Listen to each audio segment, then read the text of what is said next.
Hello, Mr. Vijay.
Good evening and welcome to this webinar being organized by ICMAI registered Valvers organization. We are still getting some more registrations and people are still joining. So I propose that we wait for a few minutes before we start the session, please. Thank you so much.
So good afternoon, everyone, and welcome to this webinar being organized by ICMI Registered Valuers Organization to talk about professional opportunities emerging in the domain of valuation, which are very, very exciting, quite lucrative, as well as very, very satisfying.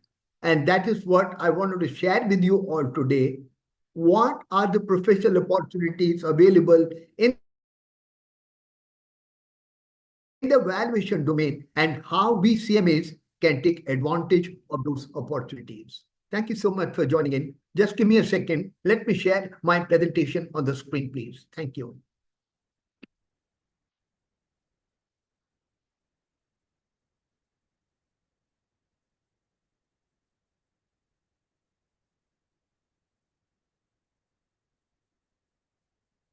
So in this session, we're going to talk about overview of valuation, what valuation is all about, what is the importance of valuation, what are the various laws and situations where valuation is required to be carried out, and then the emerging professional opportunities for all CMAs in the valuation domain. This will be the flow of my presentation and session today afternoon. Thank you so much. All of you would tend to agree with me that the world is changing, and the world is changing very, very rapidly and significantly. I'm not only talking about the last 2.5 years when the world as a whole had been impacted by COVID-19 pandemic situation, but even otherwise, if you look back 2 or 3 decades, there have been some very, very significant changes which have taken place in this world, which have changed the way we live our life and also changed the way the businesses function in the marketplace. It's a VUCA world, highly vulnerable, very, very uncertain, hugely complex, and very ambiguous. The kind of business and economic environment that we have today before us is very, very challenging, highly competitive, but at the same time, it throws up a lot of business opportunities.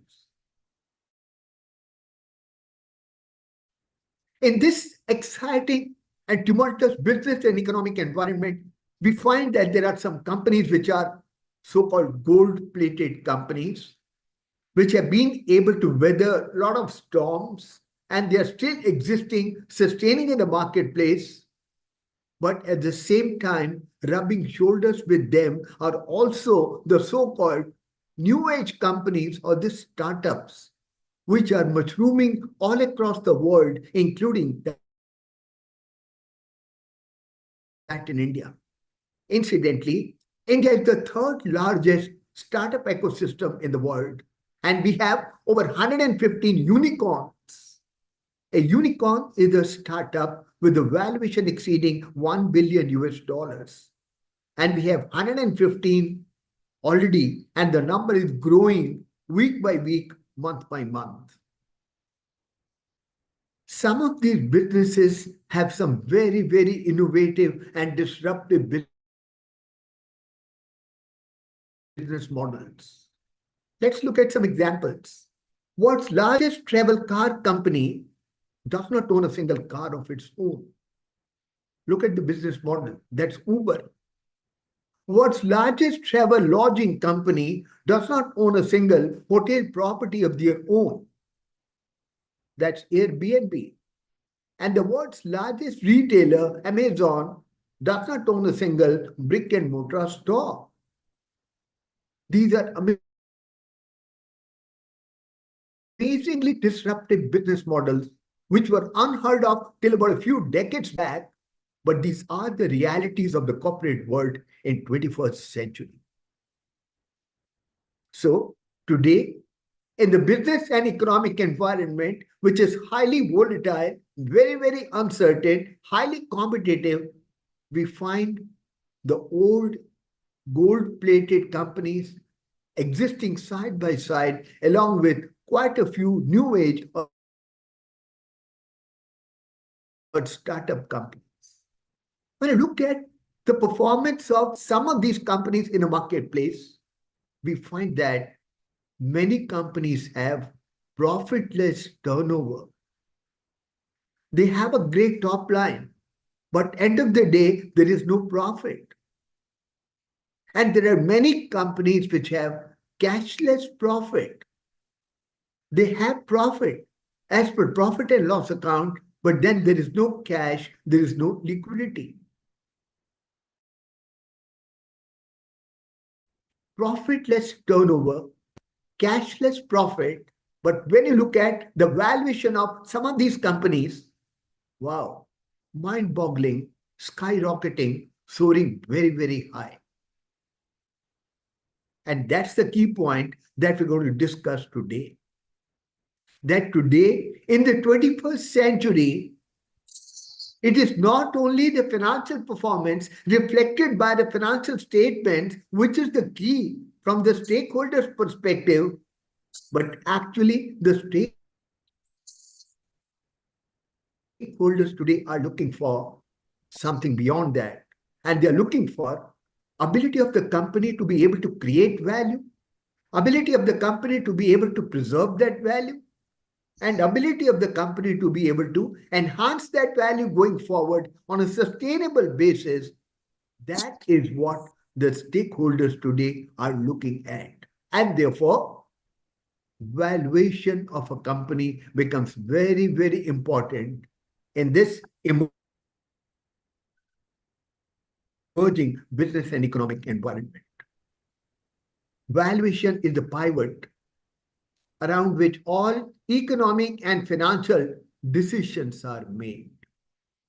Whatever decisions you make in the corporates or in economy by the government or in the capital market, everywhere we are looking at, the pivot is the valuation. And most of the decisions are made on the basis of the justification of valuation of a particular stock, of a particular company at any given point of time. So valuation is the pivot around which all economic and financial decisions revolve.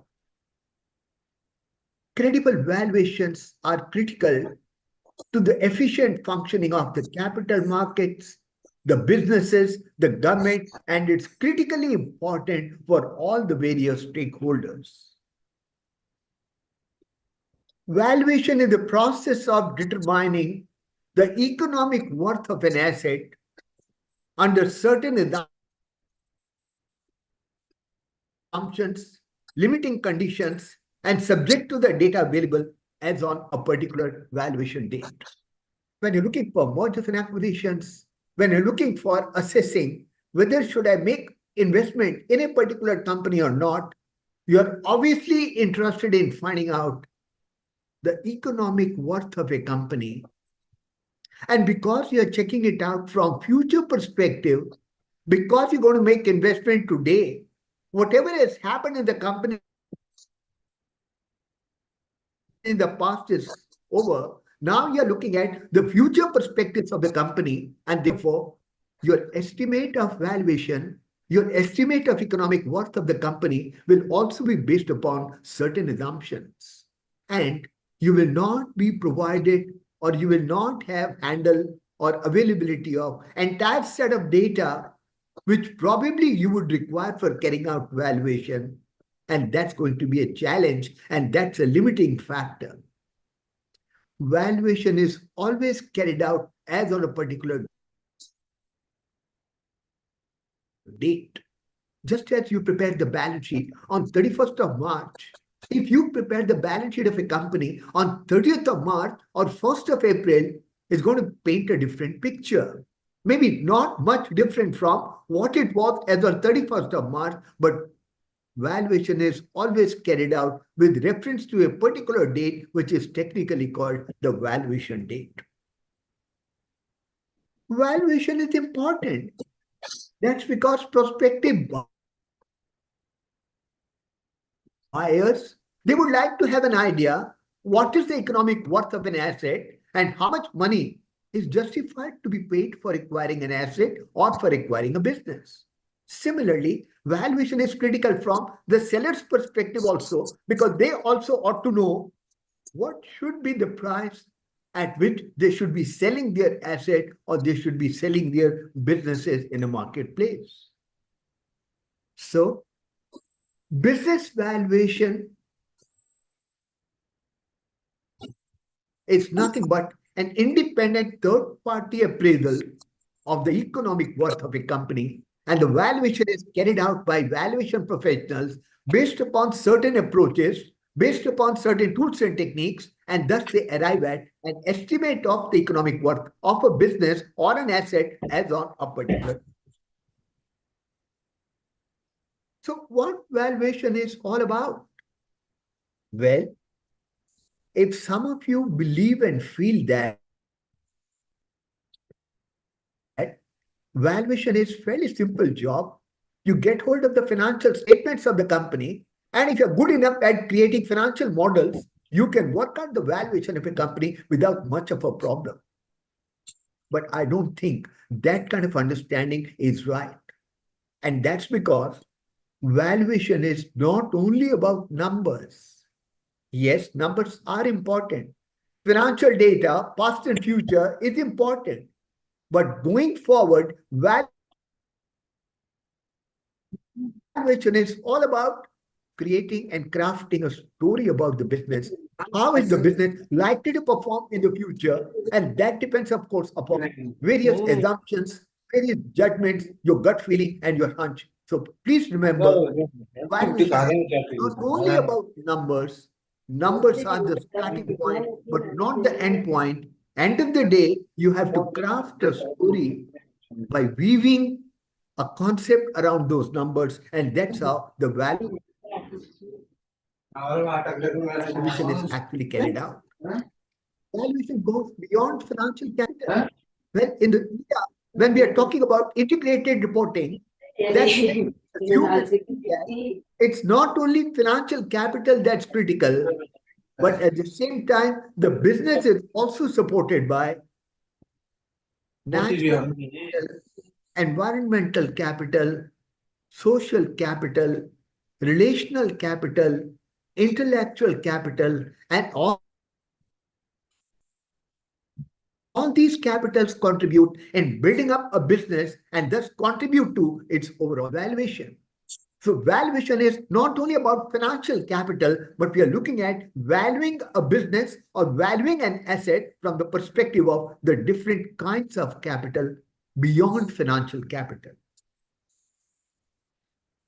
As I told you, the key to measuring corporate performance in 21st century is the ability of the company to create value, to preserve value, and to enhance value on a sustainable basis. That's what the stakeholders are looking for in any good company in 21st century. Value lies in the eyes of the beholder. Same asset, same business, one person may value that business for 150 crores, another person might come out with a number or value 170 crores or maybe 135 crores. That's very common. And because valuation is not only a mathematical exercise, it is based on assumptions, it is based upon judgment, gut feeling, and hunch of the valuation professional. Valuation will differ from person to person, and the valuation also lies in the eyes of the beholder. No two valuers carrying out valuation of any given asset or any given business are likely to come out with the same estimate of value. The valuation is bound to differ. But of course, within a certain range. Whether valuation is an art or a science, and the answer is it is both. That's because a science is any discipline, any subject which is based upon certain fundamental universal principles. In valuation also, we have certain fundamental principles which are applicable in all kinds of situations, all geographies, the world across. And art is something when you practice the tools and techniques or the principles of valuation in real life, that's where we say valuation is an art. But to my mind, valuation is both an art and a science, yes, but it is more of a craft. That's because by looking at the financial statements of the company, by looking at the numbers, which becomes the starting point for carrying out valuation, you ultimately craft or weave a story around those numbers, reflecting the true potential of the business to be able to generate economic worth for the stakeholders, and that's valuation is all about. It's more of a craft. Valuations are temporary. Values are permanent. If you compare the valuation of any company today, and you compare that valuation with the valuation of the same company in pre-COVID times, it's going to be significantly different, either on the upside or on the downside, depending upon how the business was impacted by COVID-19 pandemic situation. What I'm trying to say here is that valuations are temporary. The valuations of business keep on going up and down, depending upon various factors. Some are macro factors, some are internal micro factors. But values are permanent. What are the values based upon which you are carrying out your business? What are the ethical principles which you cherish while conducting your business?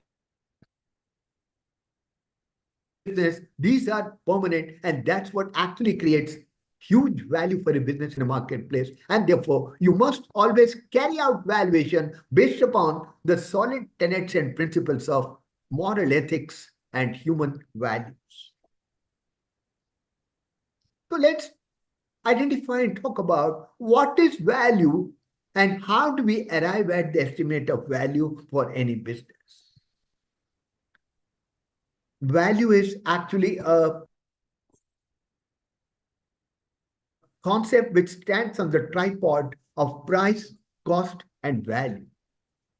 Price in any transaction is determined by negotiations. When you go to a market and you want to buy a product and the seller says 100 rupees for that, 100 rupees, not a big deal, not a big amount in today's time, but still you don't take out your wallet and straight away make the payment of 100 rupees. You want to negotiate, you try to haggle with him, you try to negotiate with the seller.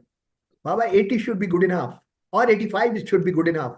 At what price finally the transaction will happen, that will determine by the comparative bargaining powers of buyer and seller, but nonetheless, price of any product in a case is always determined by the process of negotiation. Be it a case of mergers acquisition, be it a simple case of going to the market, buying out any product, it's always determined on the basis of negotiation between a buyer and a seller. Cost, we see them as no cost inside out. We know that in construction, manufacturing of any product, there are going to be various activities which are going to be involved. And all those various activities will consume certain resources, and all these consumption of resources will have some kind of cost directly or indirectly associated with them. There are bound to be certain direct or indirect costs which are going to be associated with the process of creation of an asset. And that's critically the cost element.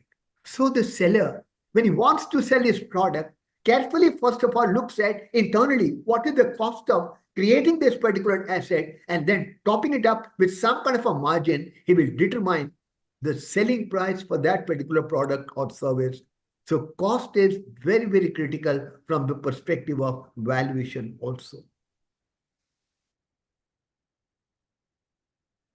And what is value? Value is a function of future benefits. What is that benefit which I can expect to derive, which I can expect to generate by acquiring an asset today, is the real estimate of the valuation of a business in future. Suppose a stock price in the market has gone up by 80% over the period of last 6 months, but you only kept on watching on the sidelines. You never invested in that stock. But now, if you decide to invest in that stock today, you have already lost the bus. You have already missed huge appreciation, 80% increase in the price of the stock over the period of last 6 months. So why are you buying this stock today? That's because you expect it still has a lot of steam left in it. The price of the share is going to go up still further. And that's why you have decided to enter into that stock, enter into the market at this point of time. In other words, you are anticipating huge gains, huge profits from this company stock, even in future. And that's why you are entering into this particular stock in the stock market today. So when we talk about valuation, it's always about trying to estimate what are likely to be the future benefits that I will get by acquiring an asset today. If I purchase this asset today, what are the likely future benefits that I'm likely to enjoy in future period of time? That's what value is all about. So price, cost, and value. But also remember the statement, price is what you pay, value is what you get. Price and value are not the same. They have some kind of a relationship, but not a linear or a direct correlation. There is a well-known water diamond paradox to explain this phenomenon. Water bottle,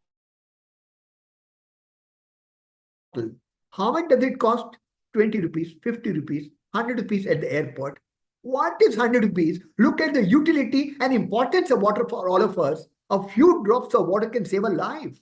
100 rupees, 50 rupees, 20 rupees, just nothing, peanuts. On the other side, if you look at diamonds, wow, look at the price, very, very exorbitant. What is the value? I don't know. End of the day, it's just a stone. I mean, people buy it, ladies wear it, that's fine. But end of the day, it's just a stone. But look at the price that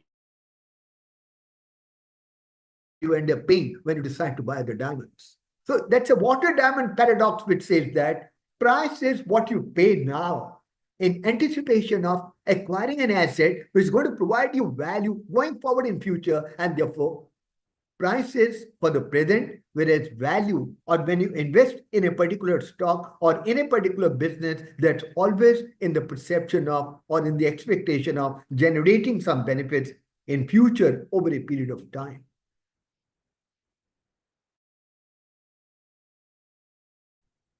So the three words that we discussed, price, is determined by negotiations. Cost is the cost of constructing an asset, creating an asset by way of carrying out various activities, and various activities consume resources. All these resources have costs associated with them, and that's how the cost is built up. And the value is concerned with expected future benefits likely to accrue, likely to accrue and arise from an asset in future if you decide to make investment in that asset or business today. The challenge of valuation is the challenge of integrating value, price, and cost. That's the critical challenge. Having understood each individual connotation of what is price, how it is determined, what is cost, and what role does it play in the whole valuation diagram, and then value, how do we arrive at the potential economic estimated value of any asset in future, any business in future? That's the challenge. How do we integrate value, price, and cost put together? So what is valuation? Valuation is the process of finding value of an asset as on a particular date. It's a process of estimating the potential worth of an asset or a liability of a given business enterprise. If you want to make expansion, if you want to grow your business, you basically have two routes. Either you can go for organic growth. That means you may put up a greenfield project, put up another factory. You already have two or three. You may decide to put up another factory. That's process of organic growth. Or probably you can also go by the route of inorganic growth. And that is where you decide to go for acquisitions, mergers and acquisitions. Acquire a running business from the market, add to your portfolio, and you become the owner of that business within a period of just about 4, 5, 6 months. I mean, an M&A deal typically takes maximum 4, 5, 6 months time. It can be culminated even within a period of 2 months or 3 months, depending upon how good you are in terms of doing your due diligence, the basic process of acquisition, as well as doing other legal formalities. But the ultimate choice whether you should follow a greenfield route or you should follow inorganic path, it ultimately depends upon the cost-benefit analysis. And that's where you apply the process of carrying out valuation of the business. If I have to go for mergers acquisitions, how much value can I attribute? Can I ascribe to a business? How much money should I pay for acquiring this particular business? That's the key decision that you have to take in the case of M&A transactions. Remember, it's always good to acquire a good company at a fair price, rather than acquiring a fair company at a good price. Don't overpay. Look at the valuation of the company. Look at its potential economic benefits. Look at what are the economic benefits that the business would likely generate for you in future. Based upon that, negotiate a fair price for a business. Otherwise, you will end up being a loser. The M&A transaction will not be to your advantage if there is no proper balancing between the price that you are paying and the value that you expect to generate by acquiring that business today from any seller. So, I think up to this point, we are probably clear that value is nothing but monetary worth of future benefits one is going to enjoy from any asset. If you decide to invest in any asset today, what is the value of future benefits that you're likely to enjoy over the entire lifetime of the operation of that business in future? That's what valuation is all about. Value lies in the eyes of the beholder. No two valuation professionals are likely to come out with same estimate of value for any given asset. That's because valuation involves a lot of assumptions. Valuation involves different approaches, tools, and techniques. And valuation also depends upon not only the quantity, but also the quality of data available based upon which the valuation is actually carried out. And then, as I also said earlier, valuation is dependent upon not only numbers, but judgment, gut feeling, hunch, which varies from person to person. And that's the reason why valuation carried out by two valuation professionals of the same asset, of the same business, is likely to vary. Valuation also depends upon who is determining the value, and more importantly, what is the purpose? What is the objective of doing valuation of a business? Valuation is required at the time of division of Hindu undivided family. Each one of the legal heirs, they may like to get a separate share of the property. At that point of time, you have to carry out valuation of the HUF property so that the parcel of property belonging to a particular descendant or legal heir can be allocated to him or her. Valuation is required at the time of admission of a new partner or retirement or death of an existing partner in a partnership firm. Valuation is one of the fundamental concepts which is carefully looked at and arrived at by investors before they decide to make investment in any asset class. Not only capital market, even if somebody was going to make investment in metals, gold, silver, copper, you want to make investment in land, you want to make investment in any other asset class for that matter, you will always carefully look at what future benefits can I expect to generate by acquiring this asset today. Valuation is critical from seller's perspective. They should know what is the underlying baseline value of their asset that they are owning at this point of time, and that becomes kind of a reserve price. I will not sell this asset below a particular price or below a particular number. That's because according to the valuation of my asset, this is the minimum baseline worth of my business. I will not sell it below this number. Employees also are concerned with the valuation of a company.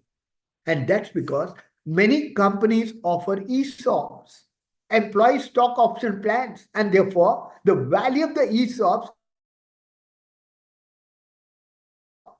given to allocated to employees, it also has to be valued according to a specific formula given by SEBI regulations.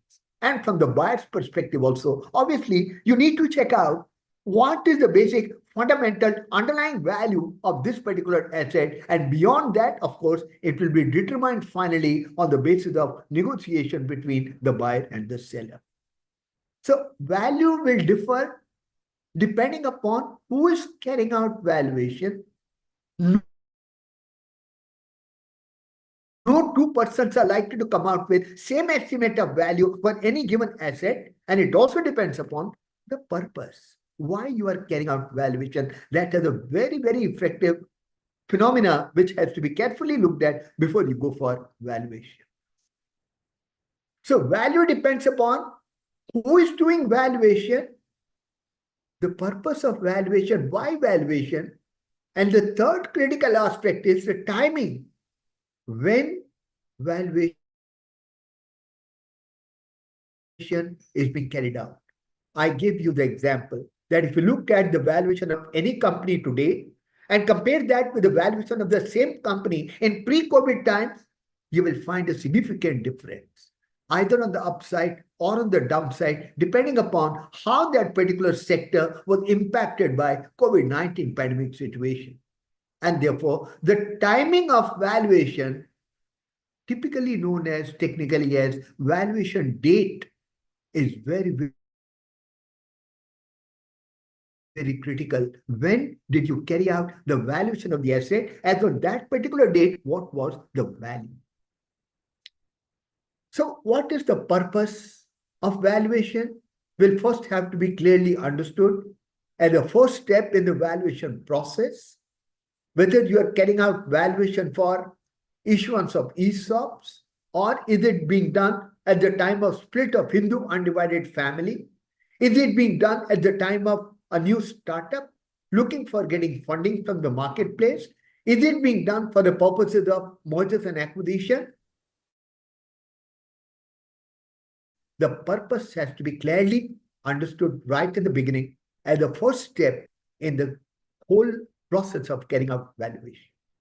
Once the purpose is clear, then obviously the valuation professional will collect data from the company.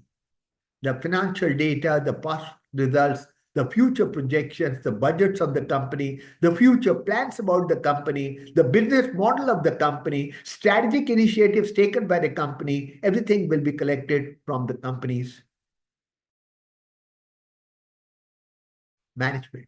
And then you will carry out financial analysis and also do normalization adjustments. During 21-22 financial year and also partly 22-23, you will find in the income statement of the companies spikes, either very, very high number or very, very low number, and that was on account of the impact of COVID-19 pandemic situation. But now that we are beyond that, now that we have recovered from the COVID-19 pandemic depression, and therefore you have to normalize those numbers. You can't base your projection for future based on the numbers for the financial year 21-22, 22-23, when the results were hugely impacted by COVID-19 pandemic situation. Step number 4, besides looking for internal information or internal data, the valuation professional will also have to carry out external scanning, environmental scanning, and find out what are the emerging trends in that particular industry, sector, or geography where the company is functioning.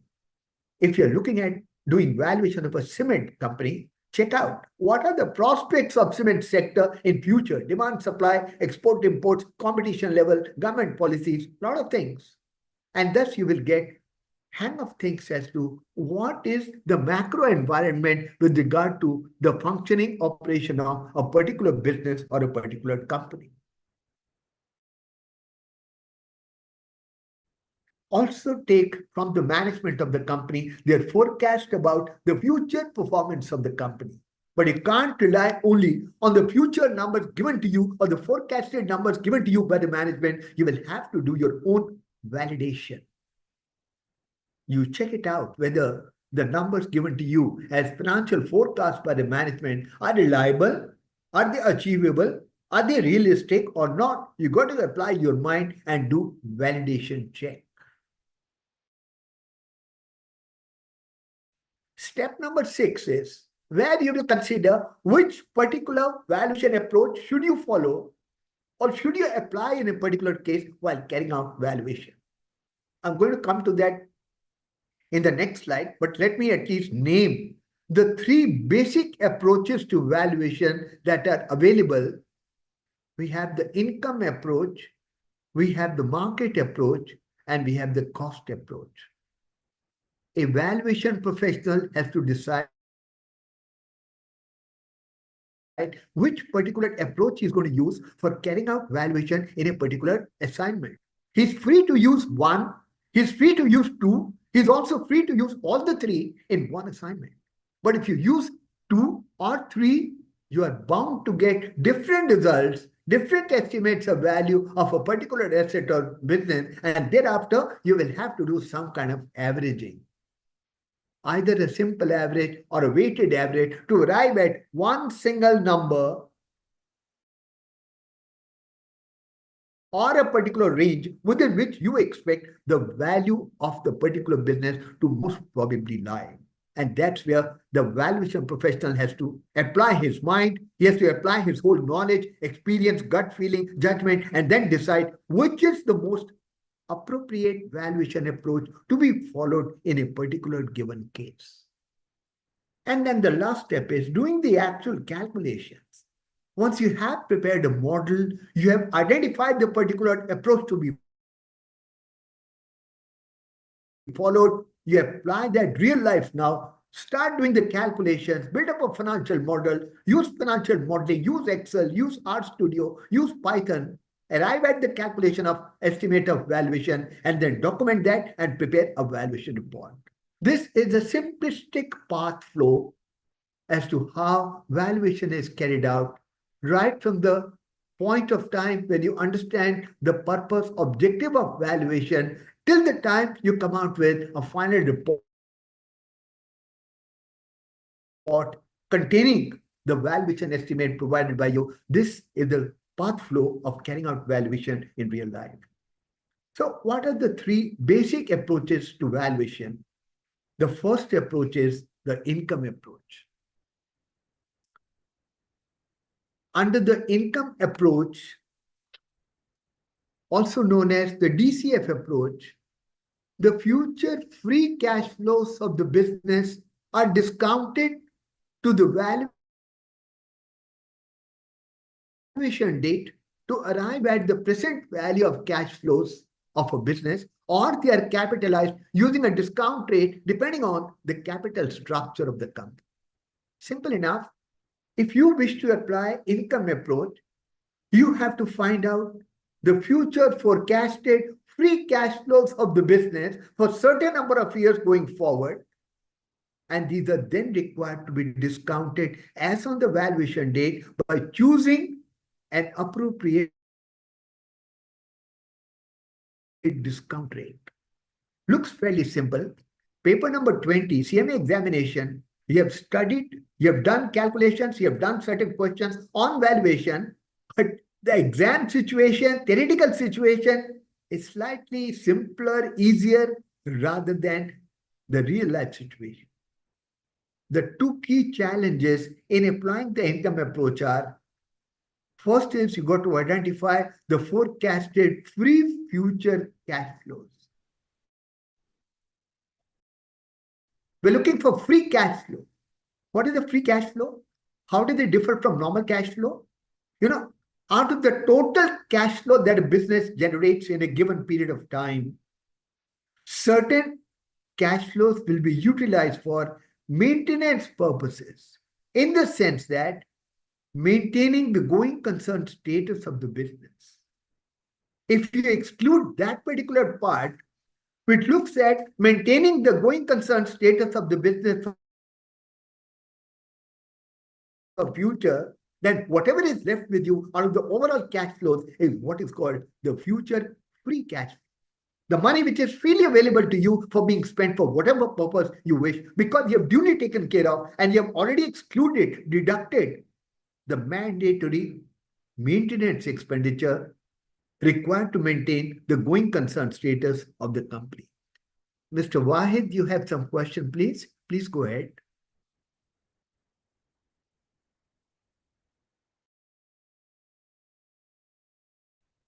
Mr. Wahid, you had raised your hand. You have some question? Please go ahead. Thank you. I'll come to you later. No problem.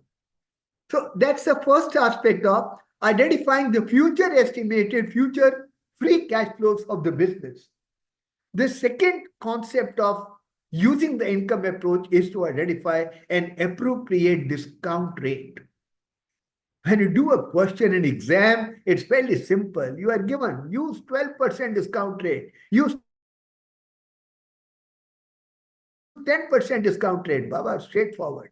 But real life, how do you arrive at an appropriate discount rate? And discount rate is so critical. Many a time the data is so sensitive that if you are using a 10% discount rate, the project may work out to be feasible. But if you are applying a 12% discount rate, the results would be otherwise. The project may not be feasible at all. Therefore, discount rate and choice of an appropriate discount rate is very, very critical. It has to be carefully identified and looked at. So what are the factors that you normally consider in order to arrive at an appropriate discount rate? You look at your WACC, weighted average cost of capital. Your company may have collected funds from various sources, equity and debt. different instruments, and each one of these sources is going to have a different cost associated with each source of fund.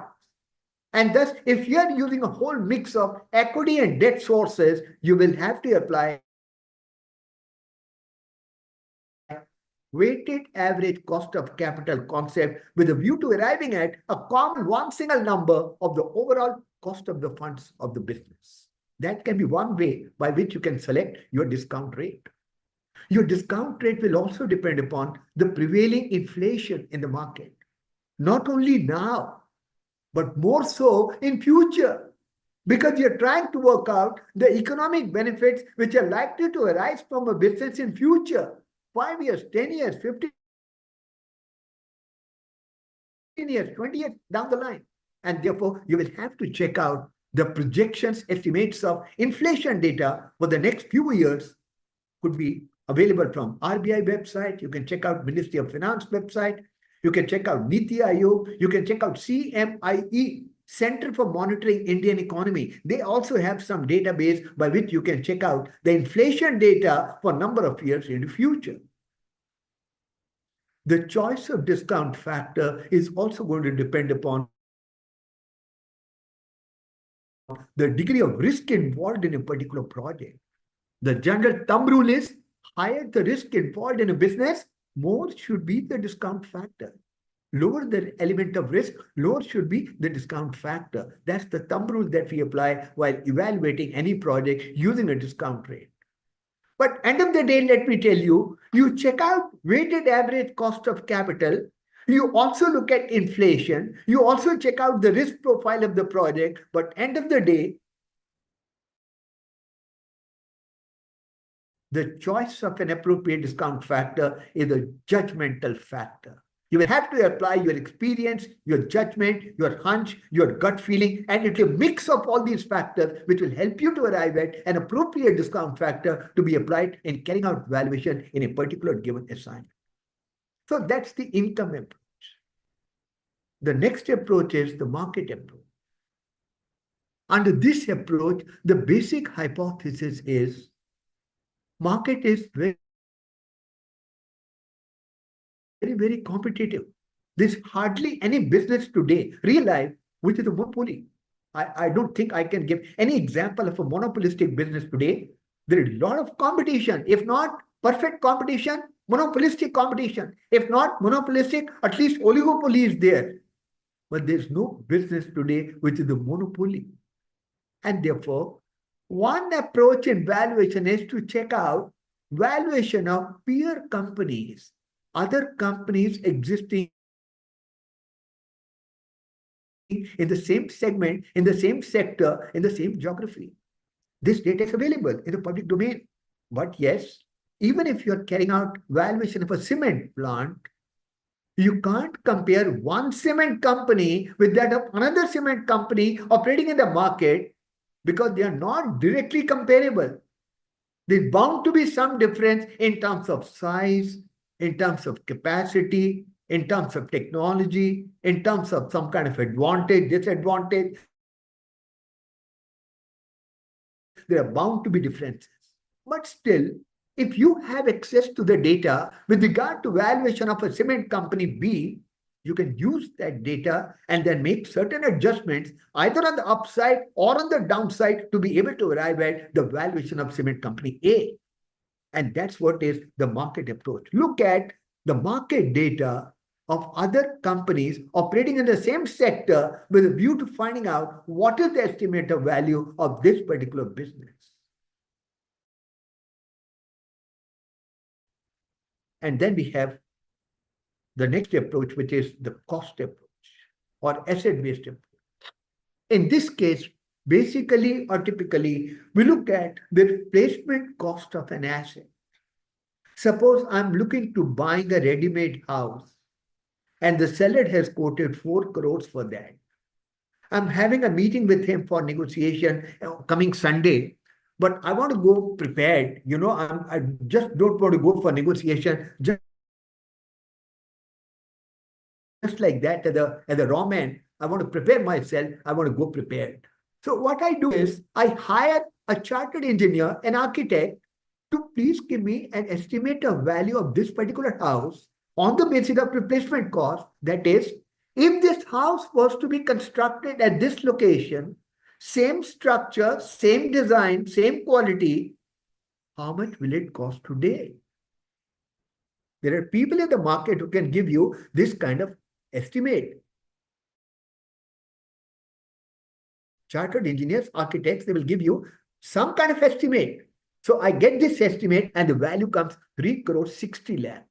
Now it is clear to me, seller is asking 4 crores, but I know for sure that this particular house is worth 3 crores 60 or moreover, I mean 2-3% here and there kind of thing. So I can go for negotiation on this coming Sunday with confidence because I have my number worked out based upon the cost approach, or which is also known as the replacement cost approach. The cost of creating similar asset today, which gives me a very, very good idea, a very, very good perception and handle as to how much should I end up paying for acquiring this asset today from any particular seller. So primarily, these are three approaches to valuation: income approach, market approach, cost approach, or asset-based approach. It is up to the particular valuation professional. Will he apply only one approach in a particular case? If he feels that's good enough and he's got all the relevant data, he's free to do so. And it is up to the wisdom and judgment of the valuation professional. He may decide to use two approaches. He may decide to use all the three approaches. But if you apply more than one approach, you're going to have a different valuation given by different approaches. If you are applying all the three approaches, you will have three estimates of value. And then probably you will have to go for some kind of averaging, either a simple average or a weighted average, to give the final estimate of value of a particular business. So let's look at the professional opportunities in valuation domain. So I just wanted to give you a broad overview over the last 1 hour or so. I've tried to provide you a glimpse of what valuation is all about. What is the concept? What is the valuation perception? What is the valuation nature? Who and how valuation is carried out? I've just taken you through the valuation process. Now look at what are the professional opportunities in the valuation domain for all of us to carefully look at, exploit, and take advantage of. Now, all the different professional opportunities existing in the marketplace can be broadly classified in two categories.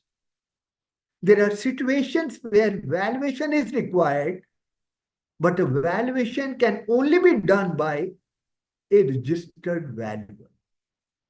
First case, situations where valuation is required, but it can only be done. It cannot be done by only a pure CMA. No, we can't do it.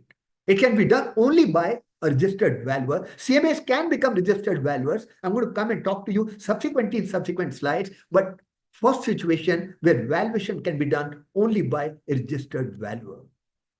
Who is the registered valuer? Companies Act of 2013 incorporated a new provision, Section 247, which says that any valuation required under the Companies Act or any valuation required under Insolvency and Bankruptcy Code can only be done henceforth by a person who is a qualified registered valuer. So any valuation which is required under the Companies Act or which is required under IBC, only two situations. Just by being a CMA, you can't do valuation. Being a CMA, you are eligible to qualify and become a registered valuer, and thereafter only you'll be eligible to carry out valuation under the Companies Act and under IBC. That's the first situation. How to become qualified as a registered valuer? I'll just tell you within the next 5-10 minutes. So what are the valuations which are required under the Companies Act? There are quite a few different sections which require valuation to be carried out under the Companies Act. Valuation of assets of a Section 8 company when it is required to be converted into any other type of company. Issue of shares other than cash for consideration other than cash. Issue of shares which are sweat equity shares. Valuation of intangible property, intellectual property. Issue of shares on right basis. Non-cash transactions with directors. Compromise arrangement with creditors and members, which is simply mergers and acquisitions. Company that also requires valuation of minority shareholding at the time of acquisition of this shareholding. Valuation in respect of shares to arrive at reserve price for company administrator in the case of liquidation of a company. Valuing assets at the time of winding up of the company for submission of report by the company liquidator. These are all the provisions, different sections under the Companies Act where valuation is required to be carried out. But remember, this valuation can be done only by a person who is a registered valuer. Yes, Mr. Sharma, you have a question here? Sir, Sharma, sir, you can please. sir, can you please just go back to the last slide for 5 seconds? Yes, please. Yes, please. Yes, please.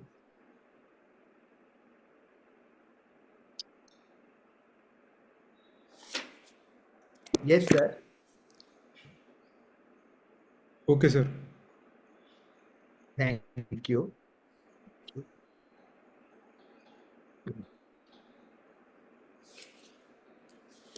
Then, in the case of in the case of insolvency and bankruptcy court, I think I missed out that slide, but doesn't matter. I will explain to you the whole thing.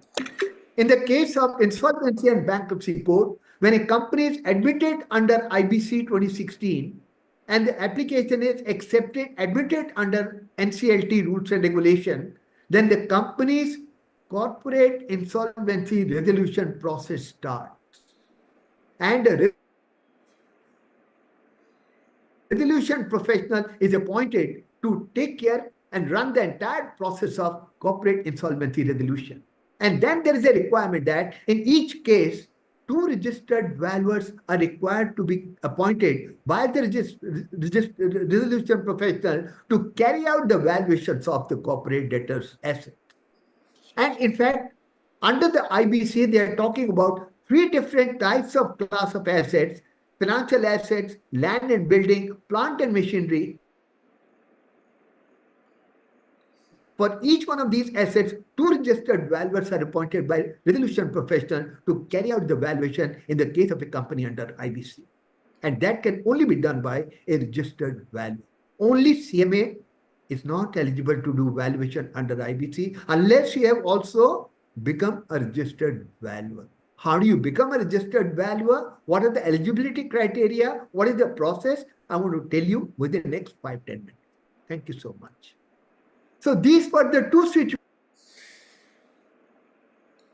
situations. Any valuation required under the Companies Act or any valuation required under IBC cannot be done by only CMAs unless you also qualify and become a registered valuer.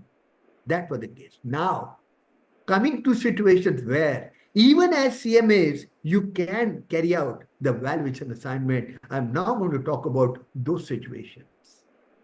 Under SEBI regulations, there are periodical disclosure requirements. You are required to disclose net asset value, and for rating purposes, valuations are required, which can be done by CMAs. You can do valuation for shares that are not frequently traded. When you directly take over a company, direct acquisition under takeover code, or when you directly acquire certain shares of a company, you have to acquire and then value them. This valuation can also be done by CMAs. When the company defaults in terms of its debt repayment, many a time the lenders, they convert part of the debt into equity. At that point of time, you will have to do valuation of the equity shares of the company, and that can be done by a CMA.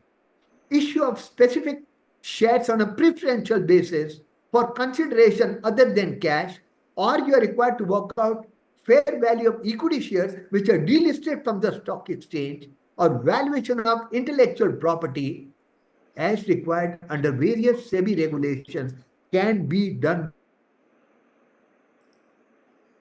by CMAs right now. If you are a CMA, you are eligible to get all these assignments arising out of SEBI regulations. Indian accounting standards, you are required to carry out revaluation of property, plant, and equipment. If you have to carry out fair value of unlisted investments, if you have to carry out fair value check for impairment testing, or valuation for business combinations, valuation of non-current assets held for disposal, or valuation of leases. All of us CMS can do these assignments today. No need for any further certification, any further license. We are competent to do these valuation, and these are the opportunities available to us under INT AS. Valuation for government grants, valuation of biological assets. Under FEMA, inbound foreign investment in an unlisted entity, buyback of shares by an Indian entity from foreign shareholders, transactions involving swap exchange of shares between companies involving foreign shareholders, investment of entities abroad, transfer or disposal of shares or stake in foreign entities by a resident. Various cases where FEMA requires valuation to be done, we CMS can do each one of these assignments under any of these bullet points. We are competent enough to do valuation under FEMA. Then comes Income Tax Act. Income Tax Act 61, which is going in for a revamp, as announced by the finance minister in the latest budget speech, is going to be revamped within the next 6 months, but it requires valuation at very many different cases. Purchase and sale of shares in unlisted company. Issue of shares by a company where public are not substantially interested. Valuation of ESOP, especially the perquisite value of ESOP. Fair value in case of slump sale, sweat equity shares valuation, and valuation of any other security other than share is required to be conducted under Income Tax Act, and we CMAs are authorized, eligible to carry out any of these valuation assignments today. Look at the potential of valuation opportunities in the Indian market. Total number of companies registered with ROC in India are approximately about 22 lakh. Out of these companies, the total number of active companies are about 15 lakhs. Indian economy today is already the 5th largest economy of the world and is going to become the 3rd largest economy of the world within the next few years. And therefore, the corporate actions are on the rise. What are corporate actions? Issue of sweat equity shares, issue of ESOPs, mergers acquisitions, issue of right shares, issue of bonus shares, buyback of shares. All these corporate actions are going to increase. And thus, there's going to be an increase in the various opportunities which are required to be carried out in the Indian market, where VCMAs can play a very, very important and critical role. And then large number of startups coming out in the market in India. Every time a startup goes for funding, the funder will require valuation of the company. And mind you, it's not a one-time job. If you have valued a startup now, maybe 2 years down the line, he's again going to come back to you, valuation for the next round of funding. And then after 3 years, he's going to come back to you for again valuation for the 3rd round of funding. It's a very, very good opportunity because same company, same client is come back to you time and again for doing valuation during different stages in the life cycle of that company. And then valuation is also required of intangibles, brand, patents, copyrights, trademarks, human capital, social capital. Valuation is also required for biological assets as well as plantations,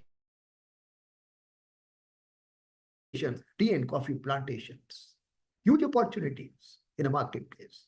So how to become a registered valuer so that you are able to take advantage of the opportunities offered under the Companies Act and the opportunities under insolvency and bankruptcy code that you cannot do merely by being a CMA. You have to qualify and become a registered valuer. How to become a registered valuer?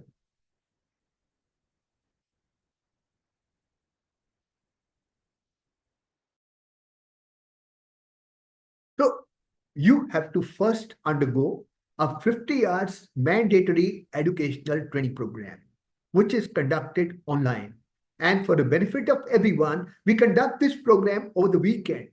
We start the program on Friday of one week. So Friday, Saturday, Sunday, 7 hours each. And then there is a break. And then in the following week, we do the program Thursday, Friday, Saturday, Sunday. And thus we complete 50 hours of mandatory training program by doing it for 7 days for 7 hours every day. We provide a very, very comprehensive course material, reading material. Along with this particular program, we provide the recordings of all the sessions, and thus you can prepare yourself with confidence and then appear for the valuation exam conducted by Insolvency and Bankruptcy Board of India, IBBI. Whenever you feel confident after attempting and undergoing the 50-hour training program, you need time to prepare yourself. After about 15 days, 1 month, 2 months, whenever you feel confident and you appear for the exam, which is online, multiple choice questions, you book your own slot according to your convenience, and the fees is 5,000 rupees plus GST for each attempt. Suppose you give an exam and somehow you're not able to clear, doesn't matter. You got to give a gap of 21 days, and then once again you can appear for the exam by paying what? Fee of rupees 5,000 plus GST. After you pass this exam, which is 100 questions, multiple choice questions, to be answered in 2 hours, 1 mark, 1 question, but there is a negative marking of 0.25%. For every 4 wrong answers, 1 mark is deducted. If you qualify by getting 60 marks, then you enroll with a registered valuer organization, and you are also enrolled with IBBI and law. You become a registered valuer. And then you become eligible to carry out any valuation required under the Companies Act as well as under the Insolvency and Bankruptcy Code. That's the procedure for becoming a registered valuer. This procedure is as per the company's Registered Valuers and Valuation Rules 2017 issued by Ministry of Corporate Affairs. So, in order to support the preparation and facilitate your becoming a registered valuer, ICMAI Registered Valuers Organization, which had been promoted as a Section 8 company by the Institute of Cost Accountants of India, is there to help you out. We organize 50 hours mandatory course. We do one course every month. One particular course is going on even right now. It started off last week. It's going to continue in the next coming week also. Every month we launch one course. We also have a mock test facility on our website with a database of over 1,200 questions. You can practice by using the mock test facility and thus gain confidence in appearing for the valuation exam to be carried out by IBBI. We provide a very, very comprehensive study material running into almost about 650 pages, which covers the entire syllabus prescribed by IBBI, and this study material is reviewed, updated from time to time, and is absolutely very, very useful in your efforts to prepare for the exam. Our faculty, because we've been running this course for the last 7-8 years now, we have refined our faculty. We continuously take the feedback. Any faculty whose feedback is not good enough is not invited in the subsequent course. So thus, over a period of last 7-8 years, we have refined our faculty, and we are confident that our faculty members are highly polished, highly distinguished, and expert in their own particular subject. We also have very useful books and other publications for your preparing for the exam. You can check out our website, rvoicmai.in,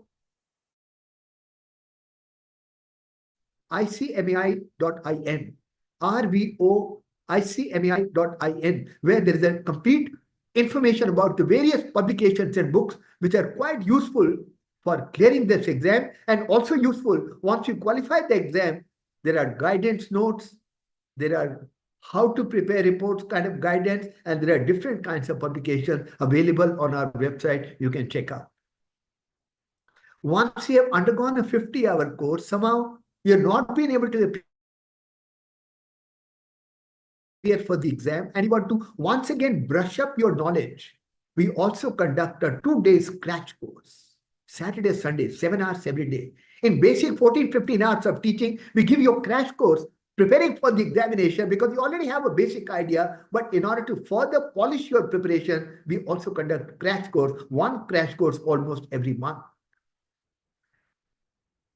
Up to this particular bullet points, all our efforts are with regard to your becoming a registered valuer and thus becoming eligible to carry out valuations under the Companies Act as well as under IC, which, let me remind you, you cannot do as CMA unless you become qualified as a registered valuer. Now, coming down to rest of the areas, SEBI regulations, Income Tax Act, FEMA, Ind AS, wealth tax, you can do valuation even today. And in order to help you gain confidence, gain the expertise and knowledge for carrying out valuation, which you can do even today without becoming a registered valuer, we are offering a diploma course in business valuation. I'm going to share the details of that diploma course with you right now. It is starting from 7th of September. The classes are going to be just 2 hours on weekend, 2 hours on Saturday, 2 hours on Sunday online. And this will continue for about 3 months period. 40 hours is the total duration of the course. And the syllabus that we are going to cover, concept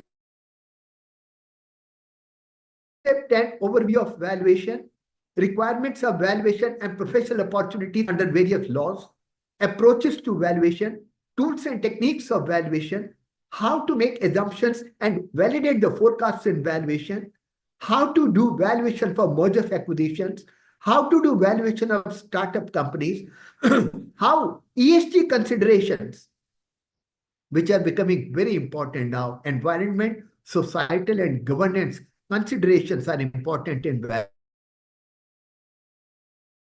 valuation. The program will also include a lot of case studies in valuation, and we will also tell you how to read a valuation report. And this particular diploma course is being offered by ICMAI, Registered Valuers Organization. This will also have a project work. A project report will be required to be prepared. And then there will also be an online multiple choice question based assessment test. Those who qualify the test as well as submit the project report will be provided diploma in business valuation. You are already eligible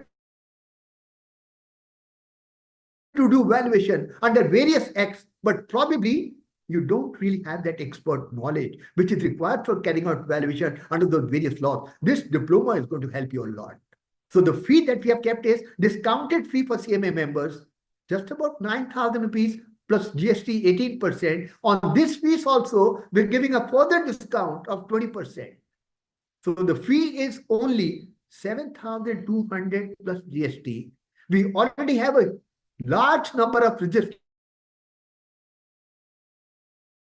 done. There are still 5 days to go for the start of this diploma program. I would request all of you to kindly consider joining this diploma in business valuation, which is really, really going to value add and provide you a new dimension of professional practice and professional expertise for carrying out valuation under various laws. And of course, you can also consider to become a registered valuer, but that's slightly a long duration course or long duration effort, which requires more preparation. You can check out both of these 2 opportunities. Immediately, you can join the diploma in business valuation, get a hands-on knowledge, experience of doing valuation, and then you are good enough to do valuations under Ind AS, under FEMA, under income tax, under wealth tax, under export-import procedures, under SEBI regulations. So I would request all of you to kindly consider joining this diploma in business valuation. In case of any queries, you can check out these numbers here. I'm going to share the presentation with you all who are joining this particular webinar today, and you can get in touch with us. Enroll 5 days still to go before the Diploma in Business Valuation could commence on 7th of September 2024. There was some question from Shri Krishna sir. Please go ahead.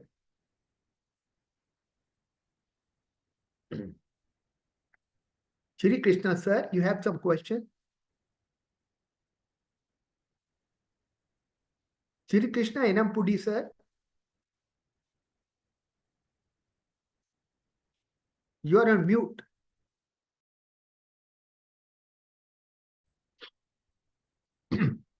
Anyway, I'll come back to you, sir. And then there are some more questions. Yeah. Mr. Mutharasipuram, please. Yes, please go ahead. Sir, you've written that the qualification is MBA Finance. I have got MBA in Financial Management. Would that be considered at MBA Finance only? From where you have done that, sir? Janardhan Roy University. Please send your papers to us. We need to check out the eligibility of the organization from where you have done, because there are some guidelines of IBBI with regard to that. Once we check it out, we'll be able to come back to you on this. So you kindly share your certificate that you have passed. You can connect with me on the WhatsApp, and you can share the document with me on the WhatsApp. I'll check it out, immediately get back to you. Okay. Can you post your number, sir? I will send it across. Yes, sir. Yeah, I'll put it in the chat. I'll put it in the chat. I'm showing it in the last slide also. Just a minute. I'm putting my email ID as well as mobile number. Anyone wanting any information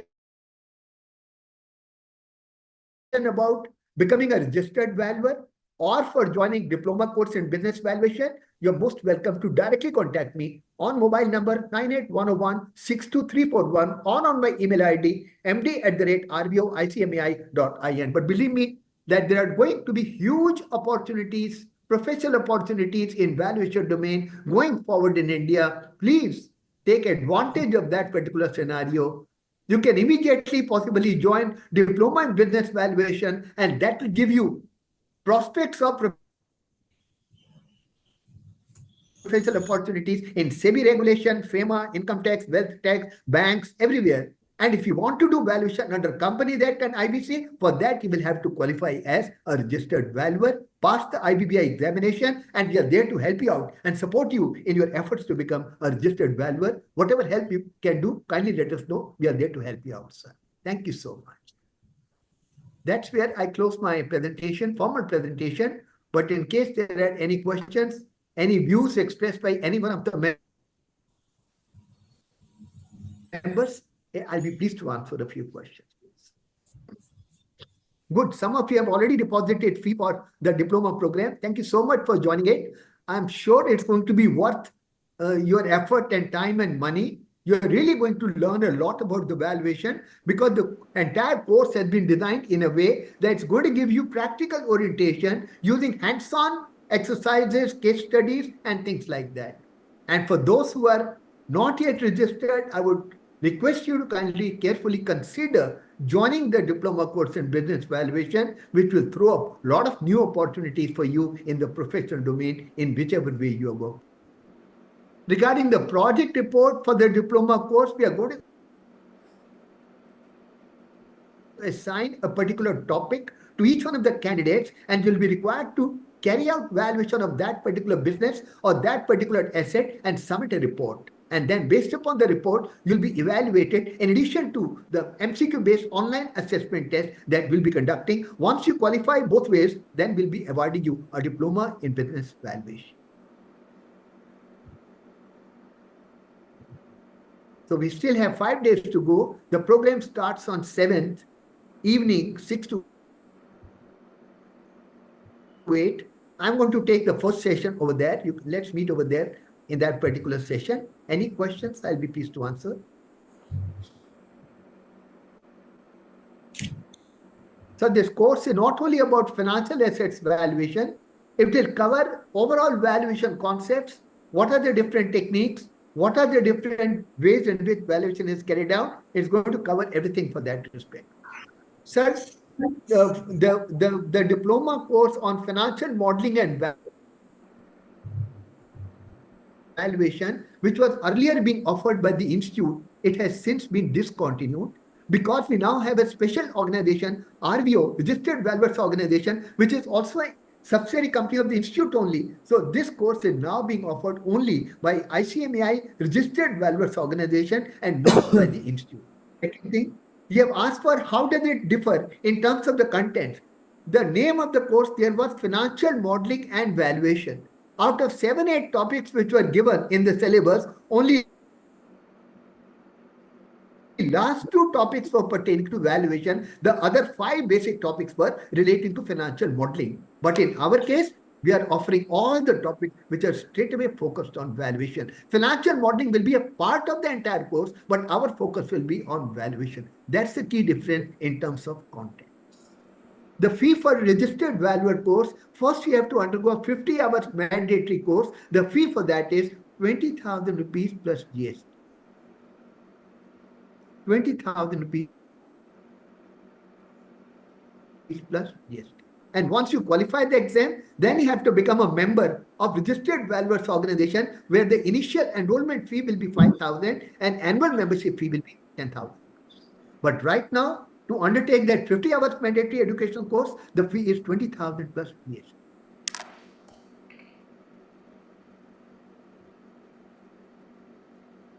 Any more questions, please? I'll be pleased to answer a few questions. But let me tell you, this valuation domain is throwing up a lot of very, very interesting opportunities for the professionals. Please don't lose out on these opportunities. Look at registered valuer also as a career, long term, but at least in the short term, you can start looking at and doing valuation assignments under various other laws. Besides Companies Act and IBC, you can do valuation under any other act. And this diploma is really going to value add, help you develop your expertise, build up your knowledge, experience in dealing with the valuation matters or dealing with the valuation domain aspect.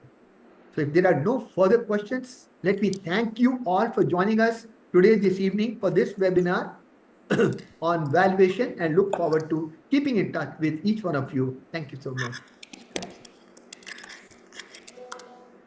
Any further queries, you can connect with me. I've shown you my contact details in the last thank you slide, both my email as well as my mobile number. I'll once again put it out in the chat box. Those of you who have missed out,